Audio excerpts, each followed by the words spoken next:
ఈ వారం రోజుల్లోనే 3 నెలలు దాదాపు ఫిబ్రవరి మార్చిలో పెళ్లిళ్ళైనటువంటి వివాహాలు, ఫిబ్రవరి మార్చి నెల నాకు తెలిసిన వివాహాలు 6 వివాహాలు, నాకు బాగా తెలిసిన వివాహాలే 3 నాళ్ల ముచ్చటగా విడిపోయాయి. మార్చిలో ఫిబ్రవరి మార్చి మధ్యలో జరిగిన పెళ్లిళ్లు నాకు బాగా తెలిసి ఎందుకమ్మా పెళ్లి చేయడం ఎందుకు బాగా అడిగారు.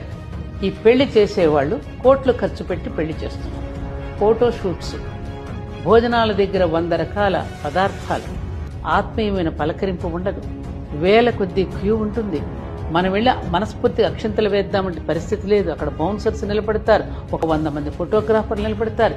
ఈ పెళ్లి చేసుకున్న అబ్బాయికి అమ్మాయికి వివాహ జీవితానికి అర్హతను సంపాదించుకోవటం ఎట్లాగో నేర్పించలేదు. జీవితంలో ఒడిదుడుకులు ఉంటాయేమో, దాన్ని నెమ్మదిగా ఓర్చుకోవాలని అమ్మాయికి కానీ అబ్బాయికి చెప్పే పెద్దలు లేరు. అక్కడ పురోహితుడు చెప్తూ ఉంటే వినిపించుకునే స్థితిలో లేరు. ఒక జీలకర్ర బెల్లం పెట్టుకుంటూ ఉంటే నేను మన పెళ్లిలో చూశానండి. వాళ్ళిద్దరూ జీలకర్ర బెల్లం పెట్టిన మధ్యలో పడుకున్నాడు ఫోటోగ్రాఫరు, ఇట్లా అడ్డంగా ఫోటో తీస్తున్నాడు. ఒకరి కళ్ళలో ఒకరు చూసుకోవలసిన సమయంలో ఫోటోగ్రాఫర్ అడ్డంగా పడుకుని ఫోటో తీస్తున్నాడు. ఏమనాలి నేను?